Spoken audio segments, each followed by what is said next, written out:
Muito bem, começamos este quarto bloco mostrando os impactos do Código de 2015 ao sistema recursal das ações coletivas, né?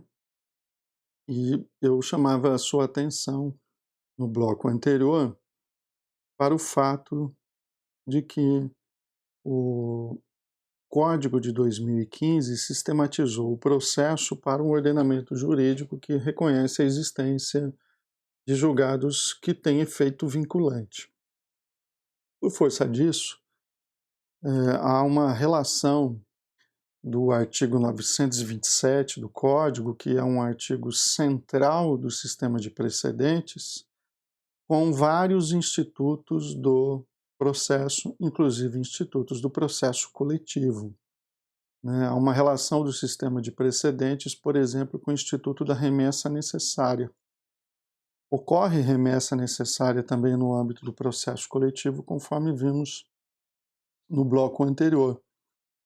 E o artigo 496, parágrafo 4º, diz que não há remessa necessária, não se aplica o disposto no caput, que é a remessa necessária, né, de uma decisão de primeira instância, para que ela seja obrigatoriamente revisada, analisada pelo órgão hierarquicamente superior, mas não há remessa necessária quando a sentença estiver fundada. E remessa necessária só se aplica à sentença aqui no sentido estrito, né? Não decisões interlocutórias, não acórdãos. Se a sentença estiver fundada numa súmula de tribunal superior, num acórdão proferido pelo Supremo ou pelo STJ no caso de recursos repetitivos, se houver entendimento firmado em IRDR, em acidente de assunção de competência, se houver entendimento coincidente com orientação vinculante firmada no âmbito administrativo do próprio ente público, consolidada em manifestação, parecer ou súmula administrativa, então aqui há uma relação do sistema de precedentes, inclusive com o direito administrativo, com o âmbito administrativo. O que é importante dizer é que aquele que vai ajuizar uma ação coletiva ou interpor um recurso no âmbito das ações coletivas não pode deixar de observar a existência de precedentes e de julgados de efeito vinculante, ou seja, de teses vinculantes, porque isso pode fazer com que uma sentença deixe de submeter a uma remessa necessária, pode fazer com que um recurso não seja encaminhado, processado, não seja admitido, enfim, ou que ele seja ou não provido, né? Há um aspecto muito importante, que é uma influência muito direta em vários institutos. A relação com os embargos de declaração. Olha que interessante isso. Artigo 1022 do Código. Cabe embargos de declaração contra qualquer decisão judicial para... Aí vem as hipóteses de contradição, omissão, obscuridade, correção de erro material. O parágrafo único diz: considera-se omissa a decisão que presume-se uma omissão de um julgado que deixe de se manifestar sob tese firmada em julgamento de casos repetitivos ou incidente de assunção de competência ou aplicável ao caso sob julgamento. Olha o cabimento de embargos de declaração não pelos incisos do artigo 1022, mas embargos com fundamento no parágrafo único, né? A decisão que deixou de observar a existência de um precedente vinculante, um julgado de efeito vinculante. Por exemplo, vamos imaginar que há uma discussão no âmbito do processo sobre o fato da responsabilidade civil ambiental ser fundada na teoria do risco integral, ser objetiva, fundada na teoria do risco e na teoria do risco integral. E vamos dizer que o juiz proferiu uma decisão e ignorou E isto é objeto de tese firmada no julgamento de recurso especial repetitivo. Basta acessar a página do STJ que você vai encontrar esta tese fixada no julgamento de recurso especial repetitivo. Responsabilidade civil ambiental é objetiva e fundada na teoria do risco integral. Isto é objeto de fixação de tese jurídica em recurso repetitivo, portanto tem efeito vinculante. Imagine você que o julgador ignorou e proferiu uma decisão contrária ou favorável, mas ignorou a existência de uma tese de efeito vinculante. Olha, essa decisão presume-se omissa, você não precisa fundar em contradição, omissão ou obscuridade, mas simplesmente no fato de que houve, né, uma omissão do julgador quanto à manifestação sobre o precedente vinculante. Lembra quando eu disse no bloco anterior, do 927, juízes e tribunais observarão, inclusive de ofício, a existência de precedentes e de julgados de efeito vinculante, uma hipótese de cabimento de embargos de declaração no âmbito das ações coletivas também. A relação do sistema de precedentes e do 927 com o julgamento monocrático de recursos. Interposto um recurso, qualquer recurso, o 932 trata genericamente dos poderes do relator. Incumbe ao relator negar provimento a recurso contrário. É um recurso que contraria a súmula do Supremo, do STJ ou do próprio tribunal ao qual se destina, por exemplo, uma apelação, um acórdão proferido pelo Supremo, pelo STJ, no julgamento de recurso repetitivo, entendimento firmado em RDR, um incidente de assunção de competência. O que eu quero dizer é que, de uma maneira geral, então, o sistema recursal ele foi todo impactado pela disciplina do sistema de julgados de efeito vinculante, não só com relação ao julgamento de recursos repetitivos, não é só isso, mas também com relação à necessidade de que aquele que atua no âmbito coletivo, ele observe a existência desses precedentes e julgados, né? Este é o ponto. Se o relator pode negar provimento pelo inciso 4, pelo 5 do 932, ele também pode dar provimento. Agora, não é que o recurso é contrário para ser negado a ele provimento, é que a decisão recorrida é contrária, então o relator pode dar provimento ao recurso. A decisão é contrária à súmula do Supremo, do STJ, do próprio tribunal. Repito, o 932 é dispositivo genérico sobre os poderes do relator no âmbito do julgamento dos recursos. Então, extremamente importante. Este rol aqui ele é taxativo e relacionado aos poderes do relator? A resposta é negativa. Não é taxativo. Porque só para exemplificar, se você consultar o regimento interno do STJ, você vai ver que após o Código 2015 ele foi alterado para dar ao relator o poder de julgar monocraticamente o recurso, existindo uma jurisprudência dominante sobre a questão objeto do recurso. Então, 932 não é exaustivo. Na minha opinião, ele também tem que ser integrado pelo 927. Olha, você está... Imagine aqui um promotor, uma promotora de justiça aqui no âmbito do Estado de São Paulo. Está diante de uma decisão que foi desfavorável ao Ministério Público, porém a decisão contrariou o entendimento do órgão especial do Tribunal de Justiça de São Paulo.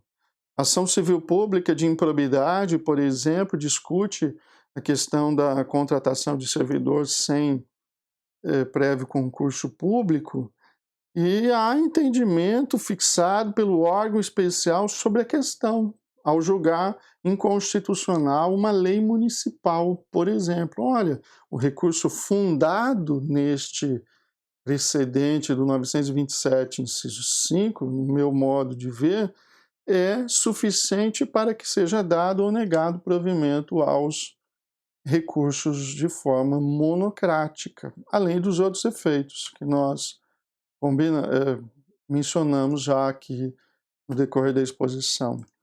Vejamos esse julgado de 2019 do STJ, né?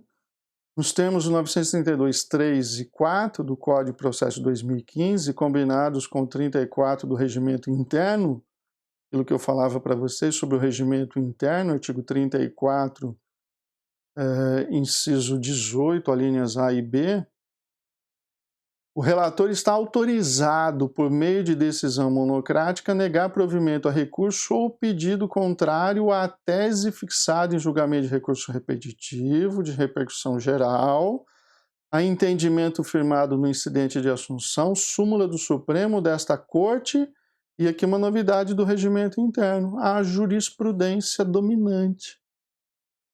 Então ele pode negar provimento, ao contrário, o senso pode dar provimento, baseado na jurisprudência predominante. Sem maiores discussões filosóficas, vamos para a questão prática. É imprescindível que nós pensemos na importância deste sistema de julgados e precedentes vinculantes no âmbito da interposição dos recursos. Não só, né? Até do ajuizamento de uma ação, até do pedido de tutela de evidência, artigo 311 do Código, um dos incisos, fala na questão de tese fixada, julgamento de recurso, o direito é evidente, a pretensão é evidente. Por que é evidente? Por que há tutela de evidência, inclusive no âmbito recursal? Por força da existência de tese jurídica sobre a questão, tese jurídica de efeito vinculante. Podemos prosseguir. A possibilidade de ação rescisória por violação da norma jurídica, ou seja, com fundamento no 966, inciso 5, contra a decisão baseada em enunciado de súmula ou acórdão proferido em julgamento de casos repetitivos, que não tenha considerado a existência de distinção entre a questão que foi discutida no processo e o padrão decisório. Olha, num sistema de julgados e precedentes vinculantes, o grande objetivo dos instrumentos é a fixação de teses jurídicas.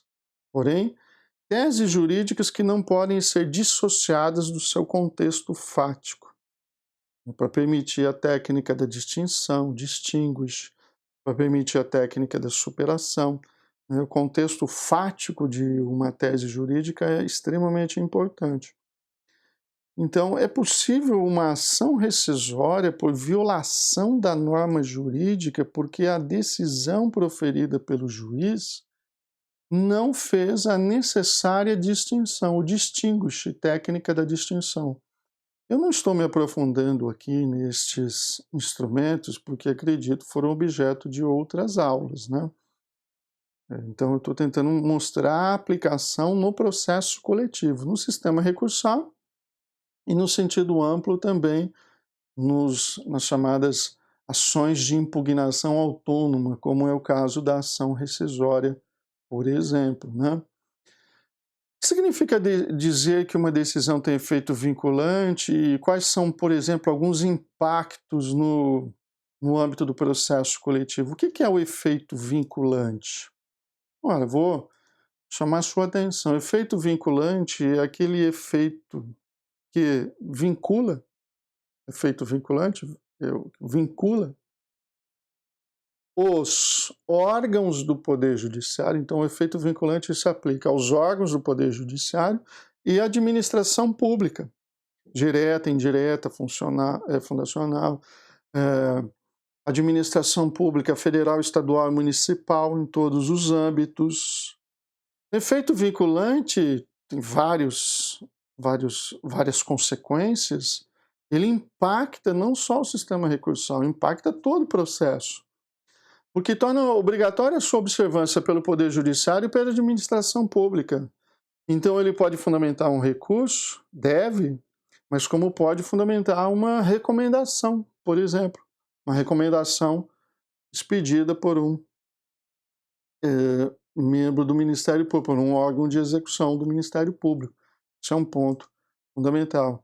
O efeito vinculante gera um dever de aplicar o mesmo padrão de julgamento aos casos futuros e análogos. Aplicação, inclusive, de ofício, sob pena de omissão, conforme nós dissemos aqui. Ou seja, já ficou claro isso. Tem que aplicar de ofício, sob pena de a sua decisão ser considerada omissa. O efeito vinculante, ele permite o desfazimento de julgamentos. Olha a importância para o sistema recursal, que não observe o padrão decisório, um juízo rescindendo. Em 992 do Código, julgando procedente a reclamação, o tribunal cassará a decisão exorbitante de seu julgado. Opa, vamos explicar um pouquinho melhor aqui. Isso é um aspecto do efeito vinculante. Ele obriga que os juízes e os tribunais observem no julgamento de casos futuros e análogos um padrão decisório. Beleza.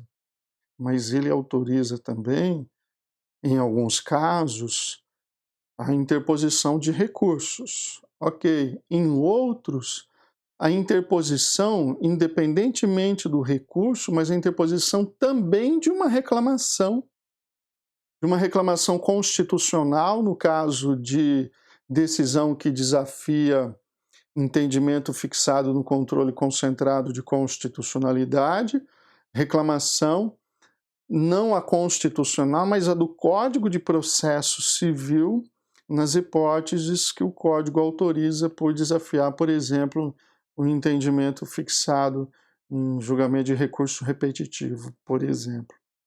Bom, a reclamação é utilizada? É um recurso? Não, está mais, tem muitas teorias sobre a reclamação, mas está mais, dependendo do caso concreto, para uma ação autônoma de impugnação, por exemplo, né? Depende da situação que ela é manuseada.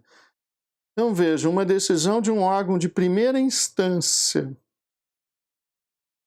né? Uma comarca, justiça estadual, uma comarca, primeira instância, afronta uma súmula vinculante do Supremo, afronta uma decisão do Supremo em controle de constitucionalidade. Da decisão de primeira instância, não obstante a possibilidade de recorrer, a possibilidade é o juizamento de uma reclamação no Supremo, para que o Supremo casse a decisão do juiz de primeira instância. Claro que o Supremo não vai julgar a causa, ele só vai proferir um juízo rescindendo, ou seja, desconstitutivo do julgado. Não um juízo rescisório, ele não vai rejulgar a questão porque haveria supressão de instância. Ele vai cassar a decisão. No âmbito administrativo, esgotados os recursos administrativos, se eu estou diante de um ato administrativo que viola uma decisão de efeito vinculante, em controle concentrado, é cabível uma reclamação no Supremo, para que o Supremo venha a cassar também, a invalidar o ato administrativo, né, obrigando que o outro seja proferido. O Supremo não vai proferir o ato administrativo, porque o ato administrativo tem que ser proferido pelo órgão próprio sob pena de violação do princípio da separação de poderes. Mas a reclamação se torna um importantíssimo instrumento neste sentido amplo da palavra, nesse sistema recursal, que você pode utilizar o recurso simultaneamente à reclamação, para cassar uma decisão, para invalidar um ato administrativo, né? Você pode colocar isso como membro do Ministério Público na sua recomendação, por exemplo, né? O efeito vinculante é a vinculação do Poder Judiciário. Juízes e tribunais observarão, sobretudo no plano vertical, né? Uma decisão do Supremo, todos os demais órgãos do Poder Judiciário, nos termos do artigo 92 da Constituição Federal, têm que observar aquilo que o Supremo decidiu, por isso o plano vertical.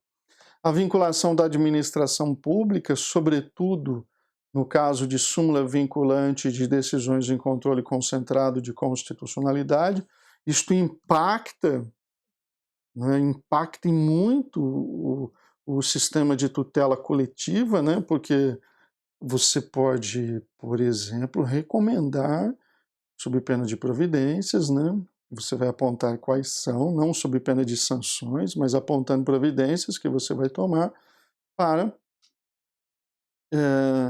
recomendar a prática daquele ato às autoridades da administração pública, inclusive por efeitos previstos no Código de Processo de 2015. Né?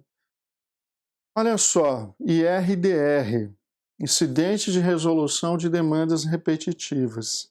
Só um parêntese aqui, o IRDR é considerado o principal instrumento criado pelo Código de 2015 dentro deste regime de precedentes e julgados de efeito vinculante. O IRDR é um incidente, repito, eu não vou aprofundar aqui porque, repito, né, estou pressupondo que você já teve essa matéria em outras aulas. O IRDR é um incidente que se instaurou originariamente no âmbito dos tribunais, sobretudo tribunais de justiça, tribunais regionais federais, tribunais de segunda instância. Instaura-se um IRDR porque existem demandas repetitivas, ações e recursos que se multiplicam, no bojo dos quais se discute uma mesma questão de direito material ou de direito processual. Instaura-se para que seja fixada uma tese jurídica sobre aquela questão, ambiental, consumerista, enfim, ou processual, qualquer matéria. O que acontece quando é admitido o incidente, é instaurado o IRDR? O relator pode suspender os processos pendentes, todos, individuais ou coletivos. Olha aqui, individuais ou coletivos. Olha a referência expressa do CPC às ações coletivas. Esta suspensão, inclusive, pode ser pedida no âmbito do STJ ou do Supremo para que alcance todos os processos individuais ou coletivos em curso no território nacional. Como aconteceu recentemente, o Supremo, por decisão do ministro Alexandre de Moraes, recebendo recurso extraordinário, reconhecendo repercussão geral, para decidir sobre o alcance da coisa julgada, né? Os limites territoriais da coisa julgada. Isso aconteceu recentemente. O alcance territorial da coisa julgada, aquela alteração do artigo 16 da Lei da Ação Civil Pública, que tanto causou polêmica no âmbito do processo coletivo. Se uma decisão só tem efeito no âmbito da competência territorial do órgão que a proferiu.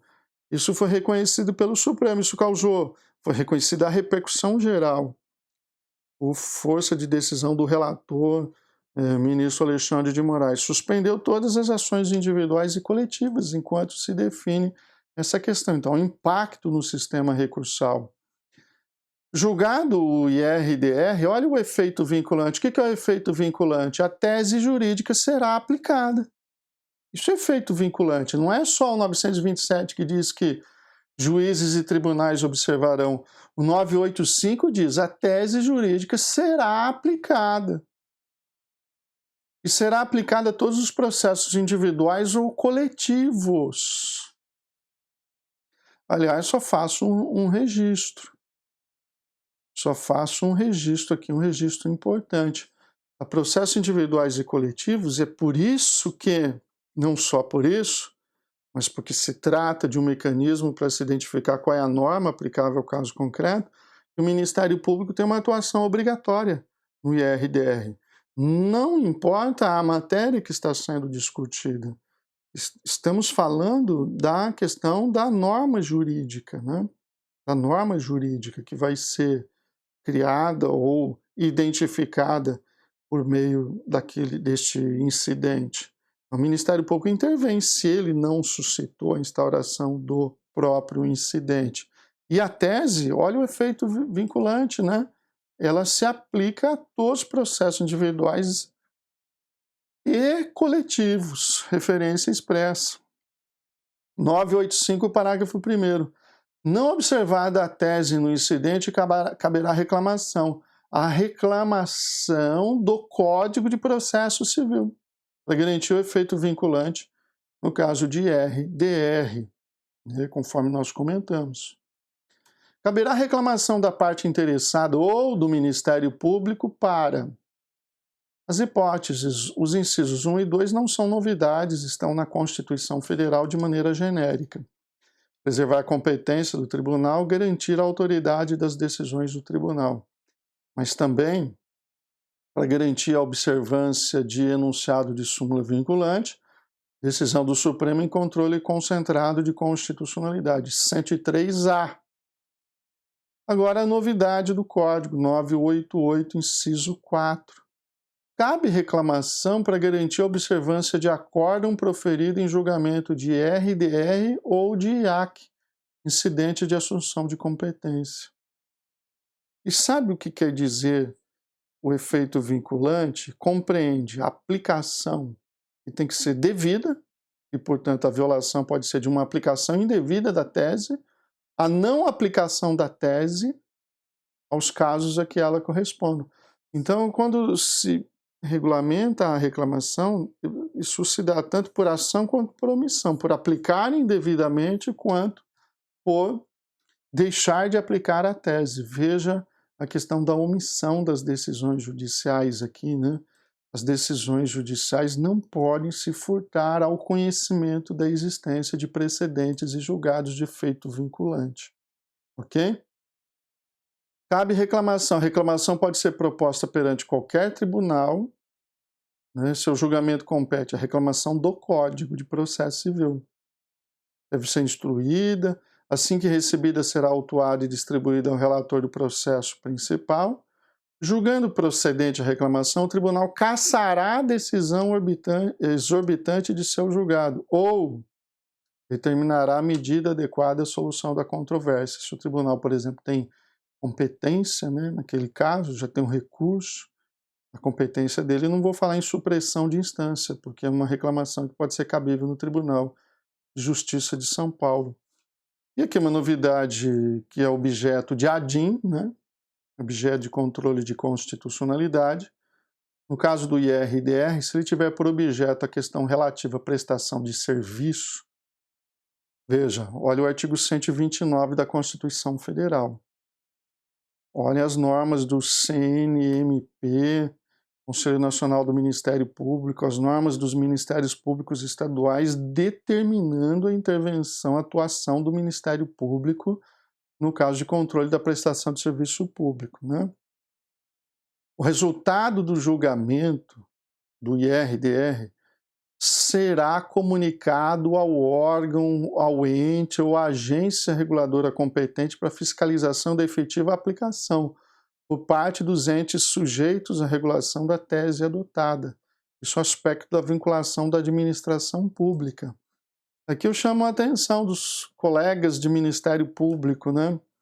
Inclusive para fundamentar procedimentos administrativos, como é o caso da recomendação. O próprio membro do Ministério Público, promotor, a promotora, pode fazer a recomendação fundada nesta situação. Voltando ao significado do efeito vinculante, ele pode impedir revisão de decisões contrárias ao precedente, como, por exemplo, não há remessa necessária à sentença que está vinculada ao precedente. Ele pode autorizar o relator de um recurso a julgá-lo monocraticamente, conforme nós vimos, 932, poderes do relator, né?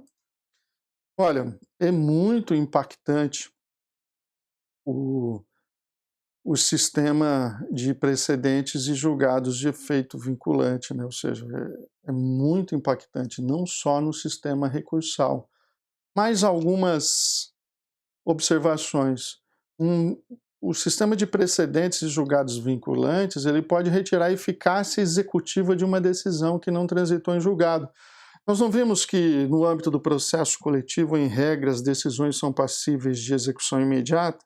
Pois bem, considera-se inexigível 525, parágrafo 12, a obrigação reconhecida em título executivo judicial fundada em lei ou ato normativo considerado inconstitucional pelo Supremo. Aqui no canto direito do slide 525, parágrafo 12. Então, um julgado pode retirar a eficácia executiva, né, de uma decisão que no âmbito do processo coletivo, em regra, tem imediata eficácia executiva. Autoriza o julgamento de ação rescisória, nós já acabamos de ver. repercussão geral, recurso extraordinário, a mesma questão. Reconhecida a repercussão geral, eu citei o caso do ministro Alexandre de Moraes, sobre o artigo 16 da Lei da Ação Civil Pública, suspensão de processos individuais ou coletivos, né? Decorre do efeito vinculante. Julgamento de recursos repetitivos, o mesmo sistema. Selecionados recursos repetitivos, especial e extraordinário, suspensão de todos os processos pendentes individuais ou coletivos. A mesma sistemática que nós vimos já em relação ao item anterior. Para julgar recurso repetitivo no STJ, no STF, portanto, recurso especial repetitivo, recurso extraordinário repetitivo, uma decisão que identifica a questão a ser dirimida e que determina a suspensão de processos individuais ou coletivos. Da mesma forma, artigo 1040 acorda um paradigma e fixa tese no julgamento de recurso repetitivo, permite o julgamento dos recursos, reexame de recursos que estejam suspensos no tribunal, né, determina a suspensão para aplicação de tese, tudo isso é efeito vinculante, artigo 1040. Publicado o acordo 1040, inciso 4, envolve questão relativa à prestação de serviço público, o precedente tem que ser aplicado pelos órgãos da administração pública, né? Bem, meus amigos, eu termino este quarto bloco aqui, agradecendo pela atenção, e fizemos uma análise dos impactos, então, né, de maneira abrangente, dos impactos que o Código de Processo Civil de 2015 traz em relação às ações e aos processos coletivos, tá bom? Agradeço a oportunidade e um grande abraço a todos aí.